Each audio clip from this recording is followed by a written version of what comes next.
Three Lives, Three Worlds, Lotus Steps. Book 4, Eternal Flower. Chapter 1. By Tangqi. 3 days passed quickly after that. The plan was for everyone to split up and retrieve the three elemental spirit powers, wind, earth, and fire, after Lian Song finished refining the cauldron. Therefore, everyone had been quite free these past few days. After resting for 2 days, Zhu Ti went to Taichung Palace to discuss the division of labor for retrieving the three elemental spirit powers with the emperor. The god of fire, Xia Ming, transformed himself into the underworld and has already ascended to immortality. His primordial spirit power should rightfully be inherited by his children. When the emperor went to the underworld to retrieve the wind seed and fire seed, he had already arranged with Xia Hualu, the lord of the white underworld, that he could retrieve Xia Ming's primordial spirit pearl from the underworld at any time. Considering the relationship between Seijia and Xia Ming, the emperor suspected that Seijia might be slumbering in the underworld and had inquired with Xia Hualu about it. However, although the first wisp of wind in the world lingered on the river of remembrance, the Lord of Wind was not in the underworld. In other words, after Lian Song completes the cauldron, the only things they will need to find through great effort are the Earth Spirit Pearl of the Earth Mother Nuwa and the Wind Spirit Pearl of the Wind Lord Seiya. After a brief moment of consideration, the emperor assigned tasks to everyone. His plan was as follows: Zhu Ti and Lian Song would search for the Wind Spirit Orb, and the Earth Spirit Orb or the Fire Spirit Orb would be entrusted to him, and the task of designing the magic array to suppress Qing Jiang would also be assigned to him. After all, with the passing of the Father God, Shao Wan, and Mo On, there were indeed no gods, demons, or monsters in the Eight Desolations who could surpass him in designing a suppression array. Zhu Ti stood leaning against the cherry tree. In the tranquil twilight, petals fell like rain, and Gu Rong laughed and played carefree beside her. The whole scene was so serene and beautiful that it almost seemed unreal, as if the old days had returned, as if they had returned to the days when they lived quietly in Gu Yao's house. But a great calamity was approaching, and 3 years would pass. Zhu Ti reached out and caught a cherry blossom petal, thinking of her aunt's summer days. She hadn't been back to her aunt's for 3 months, completely missing her aunt's late spring and early summer. She blew into her palm, and the petals flew away. Her gaze returned to the shower of petals fluttering in the wind, and she said with a hint of emotion, "Gu Yao's ice silk flowers should be blooming by now. When the wind blows, the ice silk flowers in full bloom are carried away from the branches by the breeze. That is truly a scene of falling flowers more beautiful than snow. I haven't seen it for many years." Upon hearing this, Guerong patted the head of the little black fish in the pond, signaling it to go play by itself. She looked at Zhu Ti, a sentimental expression on her face. "The falling ice silk flowers are truly beautiful. I haven't seen them in a long time. Does your Majesty miss Gu Yao?" In an instant, she had an idea. "How about we go back to Gu Yao? Judging by the time, the ice silk flowers should be in full bloom right now. If we go back now, we can still catch the last magnificent display of falling ice silk flowers."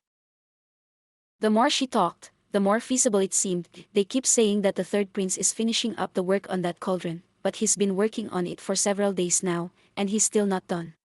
Who knows how many more days it will take to finish? If we go down there, it shouldn't cause any trouble. Zhu Ti's eyes flickered slightly, and she hesitated before saying this. Under the pale sunlight, snowflakes suddenly began to fall from the sky, partially obscured by the scattered canopy of trees. Gu Rong paused for a moment, then reached out to catch the falling snowflakes. Only when the snowflakes landed before her eyes did she realize that they were actually the ice silk flowers that should only grow in Gu Yao's territory. Flowers fluttered everywhere, like falling snow, as if they had returned to the midsummer dusk of Gu Yao Mountain, where flowers bloomed like snow. Only, these fallen flowers would pass through her palms, and through her body.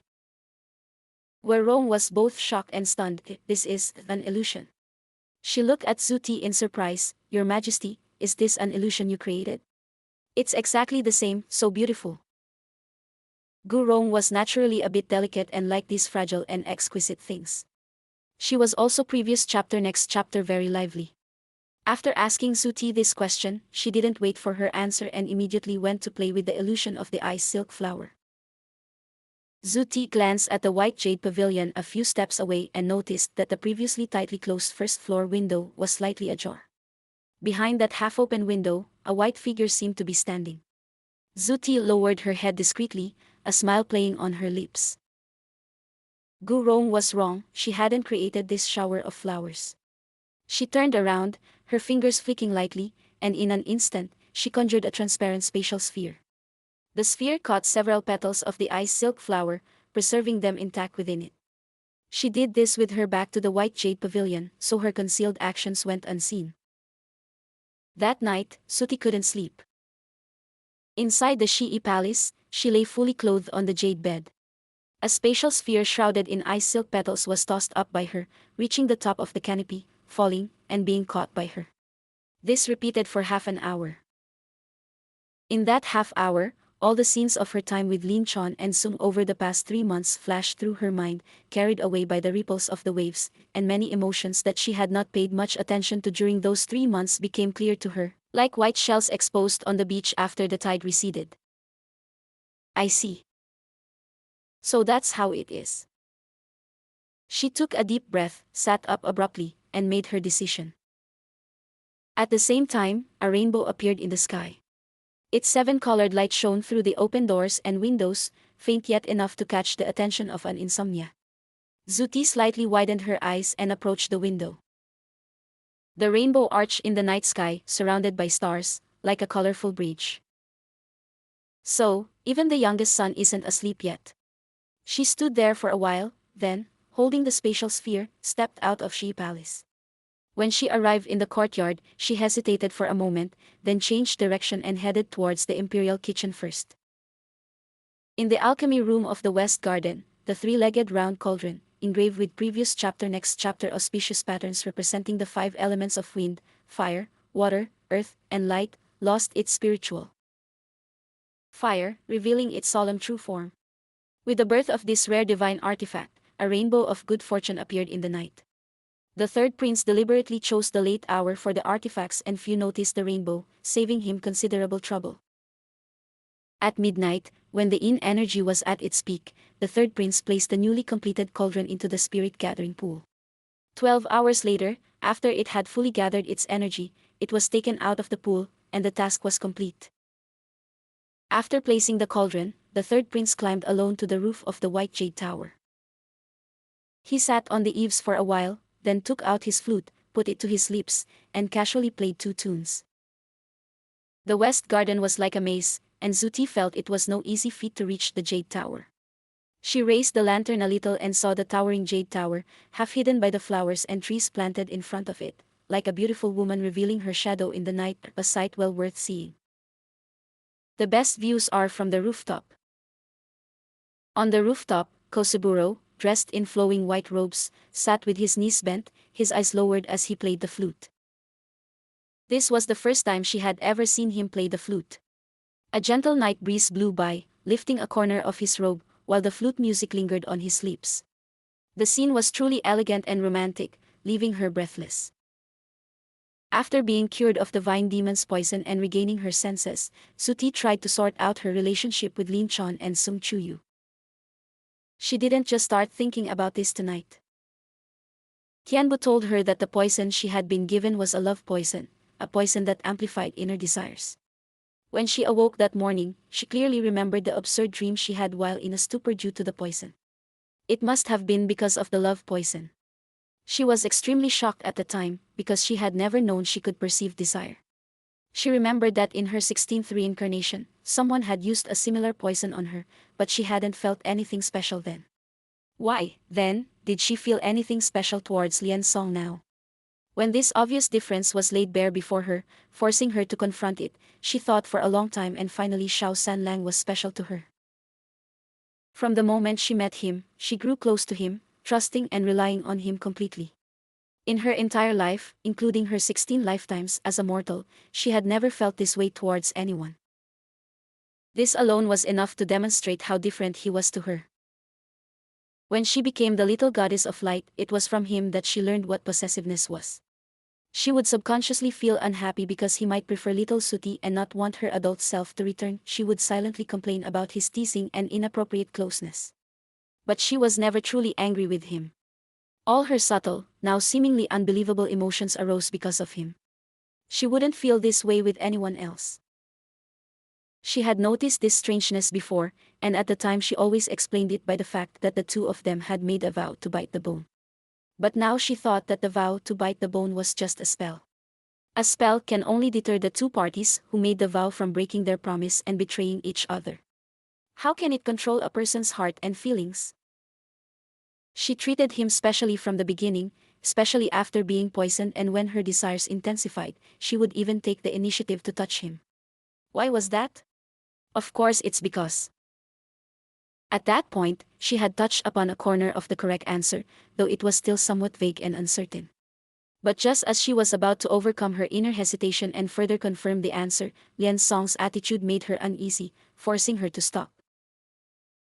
He seemed to be avoiding her. After concluding that he was avoiding her, she once suspected that the absurd events of that night were not a dream, but something that had actually happened. She wondered if Lian Song, who had no feelings for her, couldn't face that night, and that's why he started avoiding her. She had been thinking about this for days and was quite upset about it. Until this evening. This evening, in the West Garden, in front of the White Jade Pavilion, Lian Song showered her with a shower of delicate, icy petals. So he probably didn't dislike her or avoid her.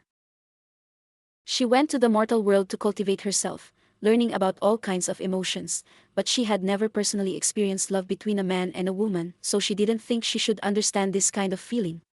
But at that moment, when the phantom of the ice silk flower drifted in the wind and gently passed through her fingertips, she instinctively felt her feelings for Lian Song. It was love.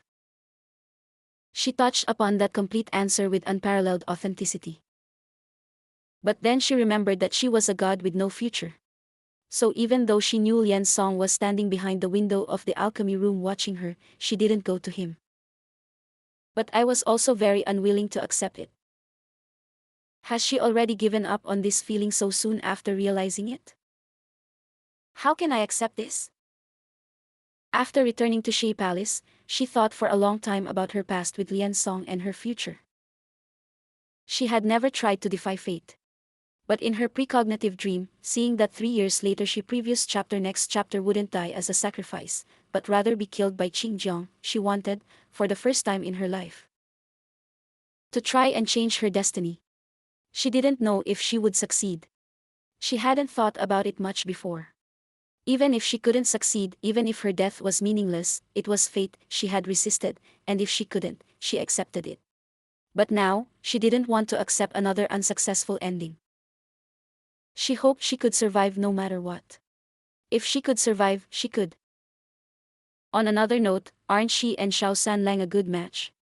Although she is a little older, she is about the same age as Xiao Sanlang. Besides, they are both nature gods, so they are a good match and a wonderful marriage. Although she didn't know what Kosuburo's feelings for her were, she was certain that he didn't dislike her. There are still 3 years left. If they can get through that ordeal, if she can survive, then they will have a future.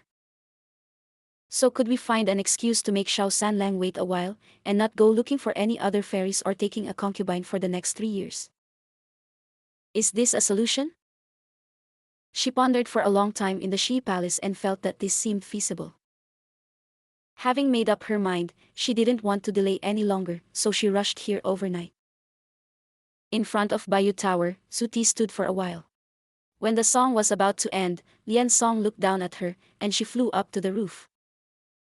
When the third prince first saw Zuti, his heart was filled with turmoil, but now he had adjusted his mindset and was able to greet her as usual. Why did you come so late? Zuti sat down beside him, placed the lantern inlaid with pearls aside, conjured a small table between them, then placed the ebony food box on the table, opened it, and took out a white crystal ice bowl emitting a chilling aura. I saw Yi Hong, so I came to congratulate you on completing the divine artifact, and also to offer you some ice. She pursed her lips, which were like cherry blossoms, and smiled. It's also to thank you for the flower rain you gave me this evening. I made this ice bowl, you can have a taste. After the evil power of the Western Emperor's blade was completely removed from her body, her once pale and bloodless face was no longer as ashen. A touch of rosy blush, like a light sweep of previous chapter next chapter rouge, shone through her fair skin, indicating that she was in good health. This was the appearance of Her that Lian Song was more familiar with. The third prince subtly withdrew his gaze, unwilling to look at that familiar face that made him feel dazed. He picked up the bowl of ice on the small table and said casually, I just overheard you talking to Gu Rong and knew you were homesick, so I did it on a whim. Why did you have to make a special bowl of this to repay me? She glanced at him, then took out a smaller bowl and a large silver spoon from the food box. Who said the whole bowl is for you? You only have half. As she spoke, she leaned over, holding the spoon, as if to take some fruit from the ice bowl. He didn't want to look at her anymore, yet he couldn't help himself. Even now, her eyes still held the innocence of a 15 or 16-year-old girl from her mortal life, only now, having grown up, her expression had lost its former childishness, revealing a hint of aloofness. In that life, the girl he found in the Crimson Moon Desert, her eyes and expression were remarkably similar to hers now. And now, as she pettily uttered the words, "You're only half," her slightly aloof, radiant face smiled faintly, beautiful and alluring, yet also somewhat coquettish. He had always loved her coquettish appearance, making him unable to resist teasing her.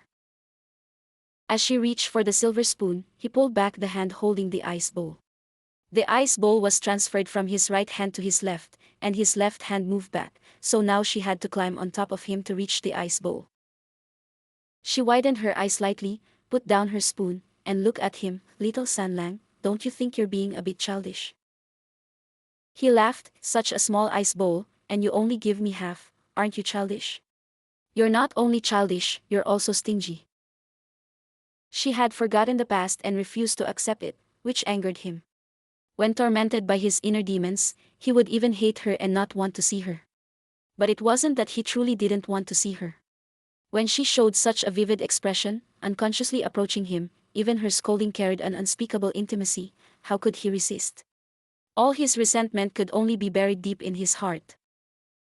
Unaware of his hidden and complex thoughts, she snorted when he retorted, "Who's stingy? I just previous chapter next chapter thought it wasn't good to eat too much ice, so I didn't make a lot." She gave him a half-serious glare. "I thought this bowl would be enough for the two of us, but who knew you could eat so much ice, little Sanle? Since you want the whole bowl, you can have it all." She finished speaking reluctantly, then urged him somewhat reluctantly, "Then hurry up and try it, see if it suits your taste." He loved her vibrant appearance, and seeing her like this, he felt quite pleased. Taking a small bite of the icy, syrup-soaked fruit in the bowl, he savored the beautiful sight before him. A familiar sweetness melted in his mouth. The taste of this icy bowl was exactly the same as the one she had made for him in the little tree fern realm. He was momentarily lost in thought. A cool night breeze blew, and her words from the past seemed to echo in the small tree fern enclosure. "I can't make anything else, but I'm really good at making snacks like ice bowls. You have to praise me after you try them." He deliberately didn't praise her then. He took a bite and simply asked her, "Why do you like eating something so sweet?" She was extremely surprised, and took a bite from his hand as well. Her watery eyes looked at him. "Is this sweet?" "It's not sweet at all." Her crystal-like pupils flickered slightly. "Don't you like sweet things?" As she spoke, she pushed him down onto the jade mat, cupped his face, and kissed his lips repeatedly. "Well, I just ate an ice bowl too. Do you like me being this sweet?" Of course he liked her. But he didn't answer her then. Just as she was about to leave after her prank had succeeded and provoked him, he pulled her down and kissed her deeply. That was truly a wonderful time. At that time, he firmly believed that they would have many more good times together. Who would have thought things would end up like this between them? He took another bite of the ice bowl in his hand. "Is it good?" Zuti asked him, resting her chin on her hand. Her expectant gaze was exactly the same as it had been years ago. Lian Song stared at her blankly for a while, without answering whether it was delicious or not. I like it very much," he replied, seemingly unrelated to the question. Although he said he liked it, his voice contained sadness. But Zuti didn't notice. Watching him eat the ice cream spoonful by spoonful, she paused for a moment, then suddenly moved the small table that was standing between them, sat a little closer, and previous chapter next chapter turned her head to look at him. "Little Sanlang, I want to tell you something." Tonight, she had a heavy task ahead of her. Before discussing with him about delaying the selection of a concubine, there was another important matter she needed to explain to him first. Lian Song scooped up the last spoonful of ice, glanced at her, and asked, "What is it?" Zuti was silent for a moment. "I want to tell you," her expression became solemn, "that Yanlon is not Fairy Chang'e. Fairy Chang'e is actually a breath of my spirit." Lin Song put down the ice bowl with a soft thud. The sound wasn't very loud, but Zuti paused for a moment.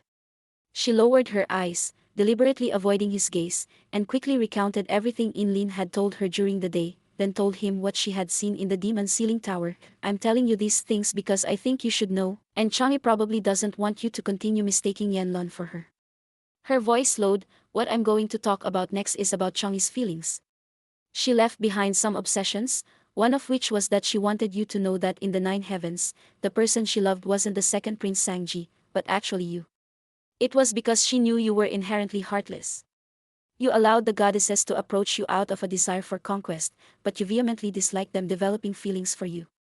If anyone confessed their true feelings to you, you would despise them, so she dared not tell you her feelings. And she was also afraid that you would discover her longing for you, so to be on the safe side, she lied, making the entire nine heavens believe that the person she loved was Sangji. Before she died, she said to you, 'If there is an afterlife.' That unfinished sentence, which she dared not finish, was that if there is an afterlife, she wanted to be with you." After saying this, she looked at him. The young man's eyes were slightly lowered, his face expressionless. She wasn't sure what he was thinking. Just as she had told Inlin, whether he blamed them or not, it was something she had to face.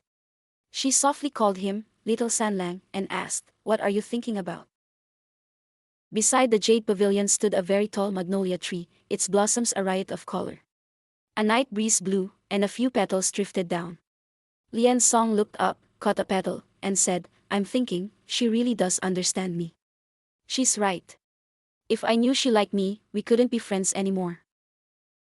He placed the magnolia petal to his lips and blew on it, producing several melodious tunes. Zuti looked at him in surprise. He smiled, picked up a petal, and handed it to her. "Would you like to try?" Previous chapter. Next chapter. Zuti shook her head. He then took the petal back, placed it to his lips, and blew on it a few more times.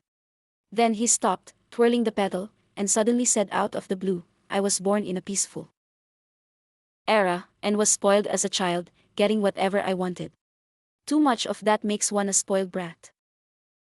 Although I was fortunate enough not to become one, I went to the other extreme, becoming attached to appearances, finding the world meaningless and everything empty. I met Chang'e when I was 40,000 years old, and later learned she loved my second brother. Seeing her so devoted to him, as if it would last until death, I, in my youth, thought her love for him might be something eternal. To prove this, I saved her. And now you've shown me that what I wanted to prove from the beginning was something that doesn't exist." He paused, silent for a moment, then looked at Suti and abruptly said, "However, since Chang'e is your spirit, a part of you, does your current love for me, and your unwavering devotion, prove that non-empty things truly exist in this world?" Zuti was a little confused. "Little Sanlang." He smiled faintly, scared. "I was just joking." Zuti looked at him intently for a while, finding it difficult to tell if he was joking. After thinking for a moment, she explained, "Although Chang'e is formed from my spiritual essence, she is not me. She is a complete being independent of me. Perhaps because she originated from me, emotionally." She spoke the word emotionally vaguely. "She has been influenced by me to some extent. But after 10,000 years of cultivation, she has become her own person. In the demon ceiling tower, although I saw parts of her past, her emotions, and her obsessions, I could not empathize with her. You know what it means to be unable to empathize." As if worried he wouldn't understand, she used an analogy. "For example, I've had 16 reincarnations in the mortal world. Those 16 reincarnations, when I recall them now, are all vivid in my mind. Those experiences, those emotions, are all mine, so each of those reincarnations is me. But Chang'e's love, hate, and experiences are not, they are her own, things I can see but cannot truly empathize with." Back in the demon ceiling tower, the spiritual energy left behind returned to my body. Perhaps it sensed the bone-devouring mantra you planted within me, and the obsession and pain carried by that spiritual energy were quickly soothed. Chang's consciousness also vanished the moment those obsessions and pain were calmed. After saying this, she looked at Lian Song with almost solemnity. The spiritual energy that returned to my body is just that, spiritual energy. Little San Lang, you can't treat me as Chang'e. I am not her. The young man paused for a moment, twirling the flower petal in his hand. Of course, he said. Of course, she is the one and only Chang'e. After a while, he added, although I have no romantic feelings for her, I did admire her back then. Chang'e has proven that she is worthy of my respect and admiration. I really shouldn't have mistaken Yanlon for her. You were also fooled by us. I'm sorry, Kosaburo.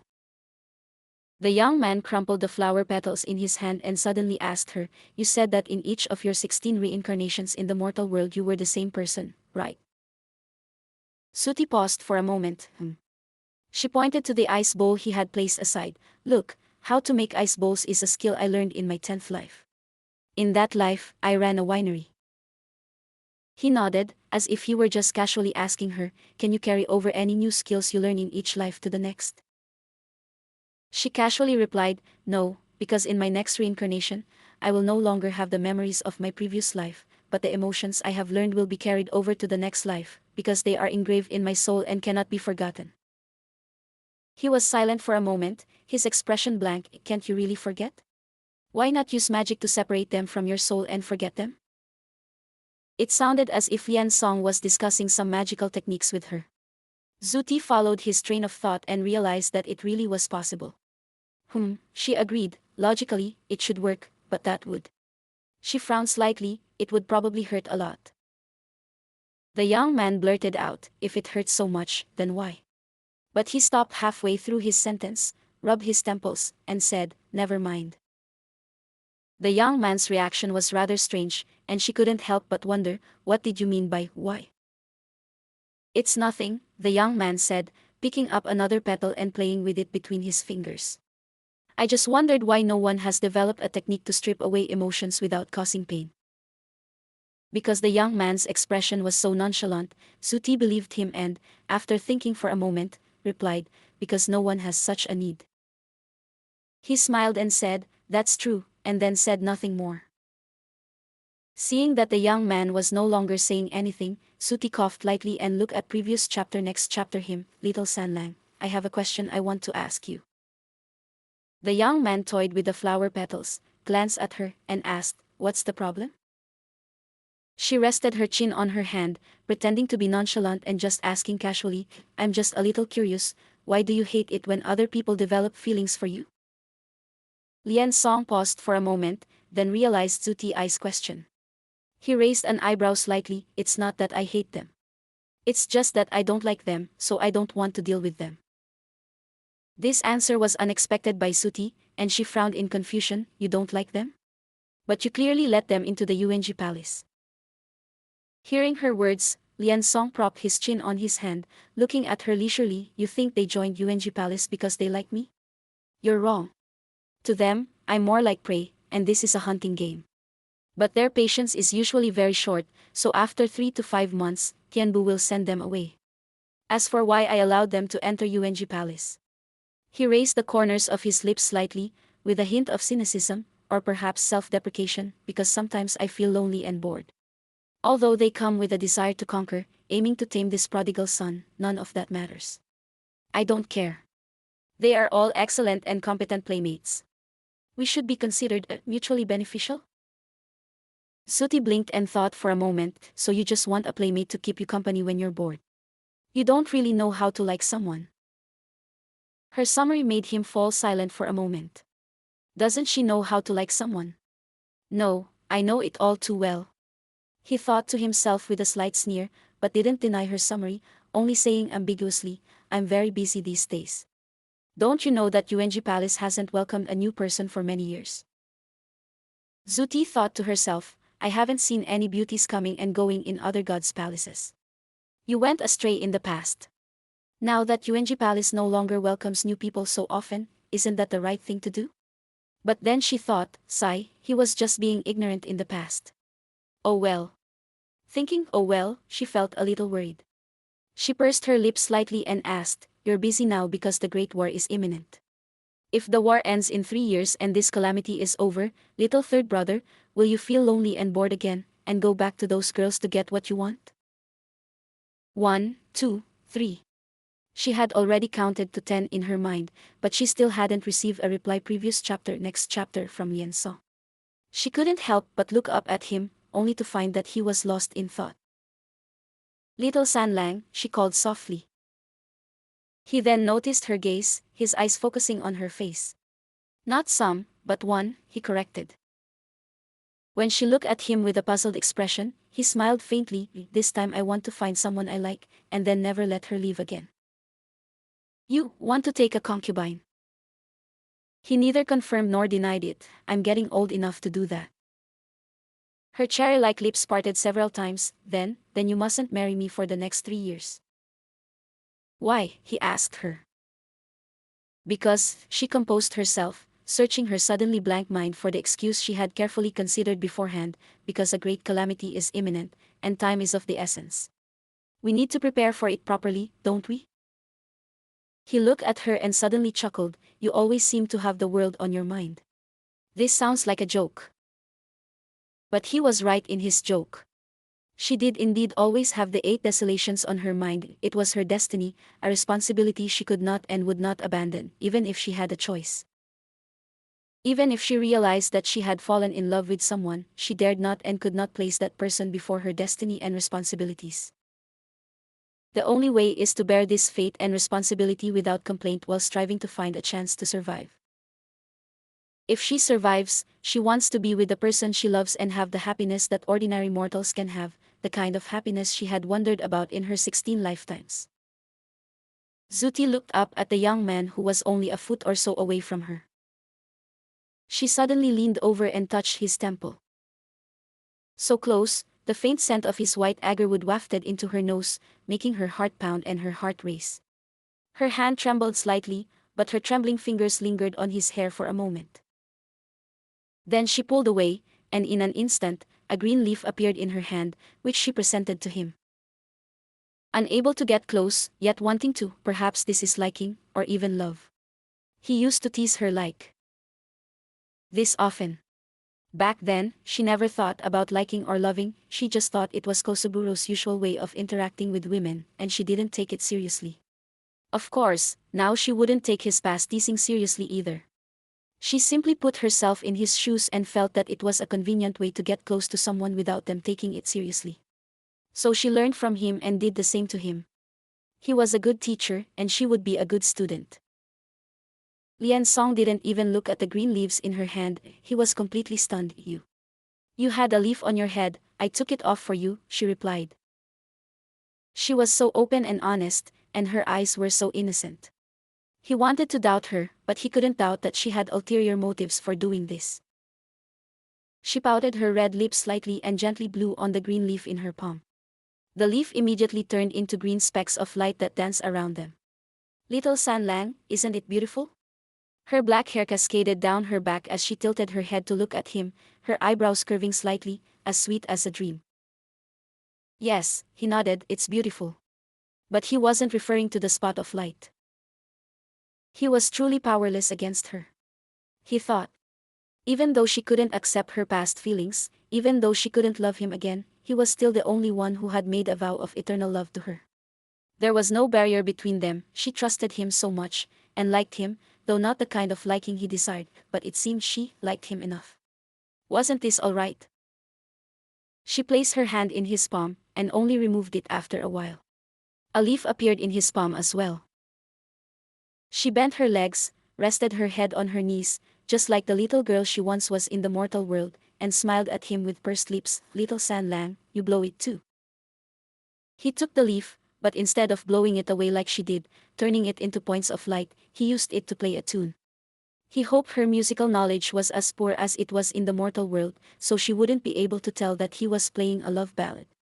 And indeed, Suti didn't recognize it. She leaned on his shoulder and slowly fell asleep to the melodious sound of the flute. As she completely relaxed and dozed off on his shoulder, he pulled her close, looked at her for a moment, and then gently placed a kiss on her forehead. Because of her smile, her outstretched hand, and her steady breathing as she dozed off with her head on his shoulder, the inner demons were suppressed and locked away in the deepest part of his heart, and those obsessions disappeared at this moment. At least for this moment, he felt no resentment and was enjoying his time with her. He thought. End of